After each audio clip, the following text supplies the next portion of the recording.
Rest in the lap of your mother. She needs you. You need to play, to be nursed. Accept my humble gift. A ball, chest of gold. The it ought still to be a play, so too the ball, a chest full of gold, that you may buy candy. Sage with Darius. Lip, 100 lashes. The ball, the world. Gold, the color of spring and desire, was my reply. In the kingdom of exile, a fire worshipper, we shall burn. So my conquests are what bequests to my companion country, to the champions of Isthmus and Olympics, to my foot soldiers. Then what is left of you, dear boy? Oh,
O princess, vanity's one sanctuary, veils of illusion that the Brahmins call appear called Maya, 'tis another.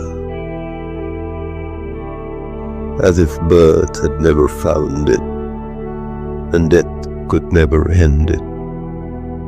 The sunlight has never heard of trees, surrendered self among unwelcoming forms. So would say a poet in the land beyond the Atlantic, a poet called Artiamons. The twain met and unmet, maverick, unwelcoming forms. The avenging deities rack the remorseful.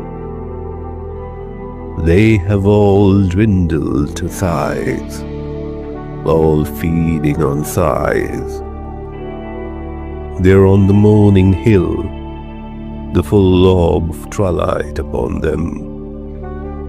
Pagans desiccated in the burning miles. That is not the ordinance of Heracles, never was a fashion. But don't we flow into each other in bits and pieces? To the paradox in amongst, to the paradox in us.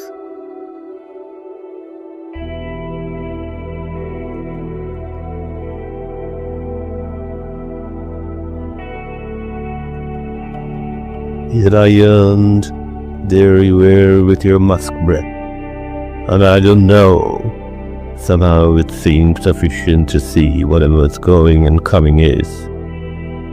But dear princess, I shall not lose myself to the victory of stones and trees, of bending sandbit lakes, crescent round groves of dwarf pine.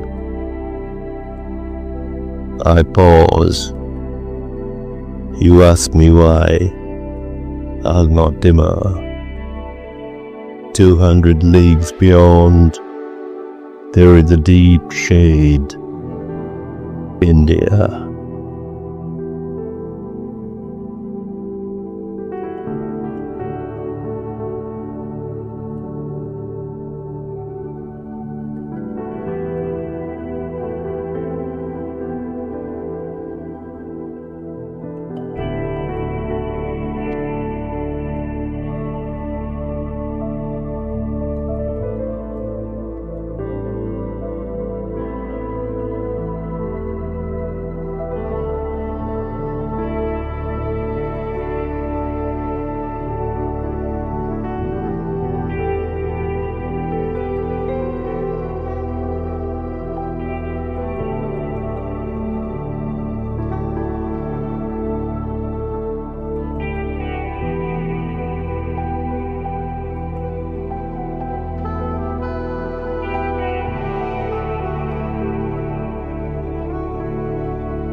I was well loved, but father had mixed feelings.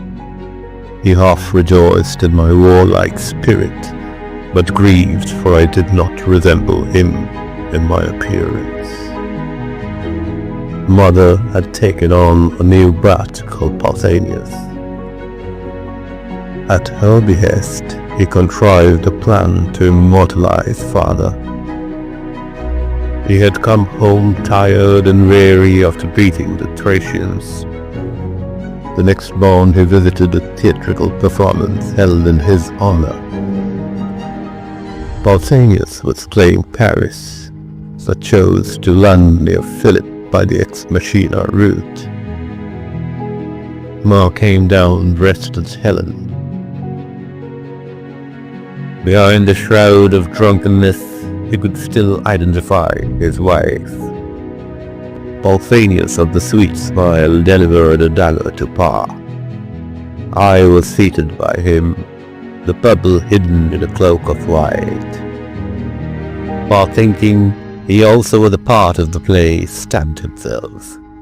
I thought he spilled wine. The arena was wine, and Macedonia mine.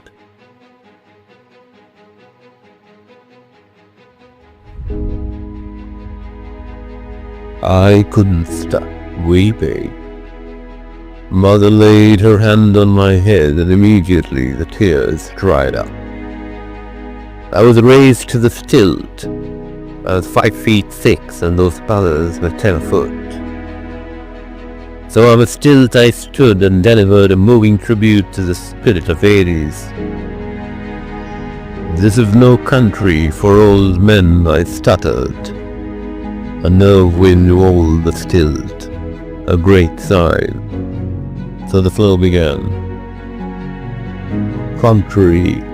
This is country for old battle axes and young slingshots, of tridents and harmers. That the nurse who was behind me imputed what I must say. We are the troglodytes, the griffins, the hunchbacked, the hermaphrodites, the satyrs. The king is dead. Short live the king. Every man desires what is better than his own. So to Greece, to Persia, to the eastern seaboard India where the world begins, to the end of the world. Shall we not proceed peaceably? In peace. But when, O infantrymen, hibits destroy, my friends, my dear companions, Hellpyroi. The flaccid is nobler than the erect, but you have your pikes, your Theresa. How long is a Theresa? 15 feet. Yeah, bro, was deafening.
When he rode with you as far as the Amaderia, he did not mount me. He chose the white stallion they called Plato. It was only after he kissed you a token farewell that I was uncovered of the sheepskin. I saw you retreat, shining like a bronze dream through your burqa. So handsome, I exhaled blood mist. The icicles around my eyes melted. I shredded steam, sweltering in icy scape. Sebastian and Ptolemy were there. A ponderous heat descended on them. The garrison was forlorn.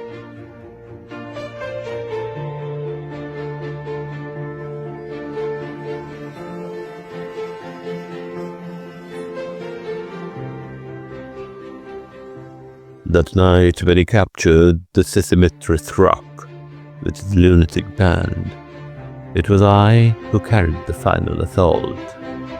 When he took you for his bride, I bled with Hephaestion. Why did we bleed? Maybe we knew that you shall banish away his fears. You were ignorant of that particular emotion and knew it intimately. That was shame. I divined it to be adultery, and that cost you at the end like his mother. Small purchase. Shall I give you his address? O princess. The immortals hunt for the mortals. The mortal is the essence in the friable matter.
Every man desires what is better than his own is, the brown and the beautiful.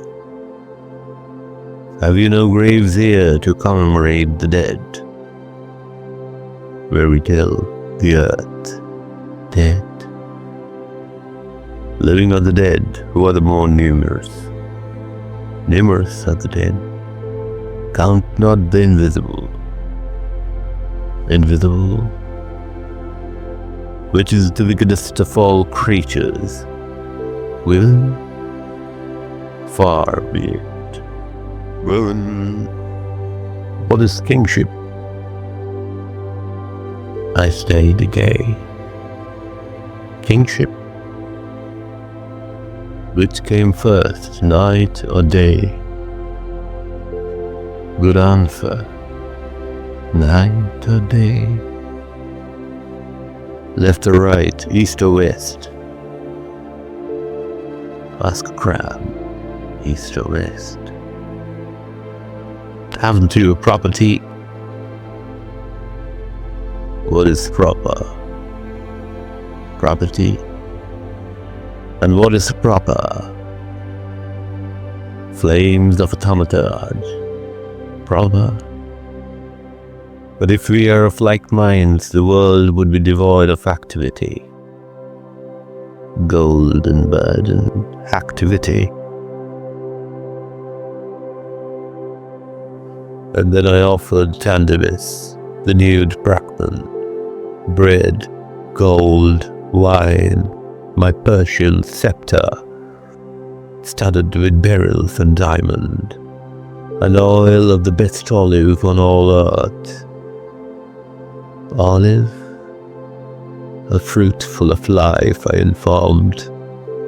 A fruitful bash, I accept. Fruit, life. Then in autumn, leaves dry, he struck the firestone. The precious oil burned the golden pile of leaves of Ashwatha. So much for the Brahmins. There lay the food of Hellespont, the Granicus, the desire for Halicarnassus, the oracle of Sibyl, the guardian knot, Quagamela. Tandemis, force is a slave, proceed unto hyphasis.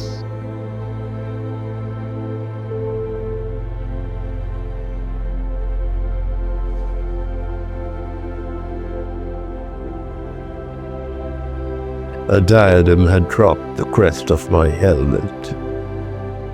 You had seen me in an iron coronet, a garland of granite wrapped across my waist. I couldn't stop throwing up, and I crawled and crawled to the beak of a spur overlooking the muddy Euphrates. All stars stir in the sky, crazy diamond in the sapphire blue. But there you were, and you yanked me back just a moment before the plunge. You thought you saved me from divinity. Divinity? Is there a star in the sky called Alexandros? The whelps bark when the dogs cease to.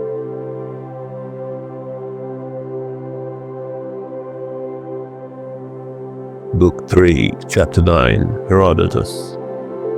Other Indians living to the east of these are nomadus, and eat raw flesh. They are called Padians. When one of the community is sick, be it man or woman, if it be a woman, then the woman who are his nearest connection put her to death, alleging that if she be wasted by disease, her flesh would be spoiled. But if she denies that she is sick, they, not agreeing with her, kill her and feast upon her. Likewise, men to men.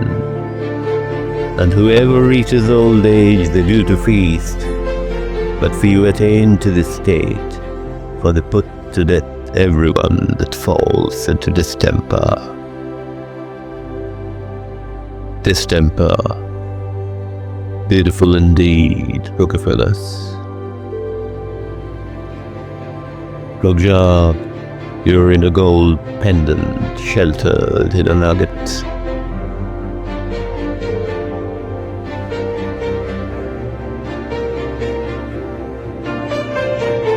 Time for the meditative lizards and the athletic moths, bleary demons and blighted nymphs, to grow fat and vanish in night's rich harvest. Your lullaby.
night's harvest. I say to her, I'd come to home you by the half-moon day. Ride on, dear girl. Your streaming tresses spill through my mane. Ride on, my trodden, the moon and morn through the Grecian desert sands, Babylon, until we touch the wine flesh of Trojan, Alexandros Magnificus.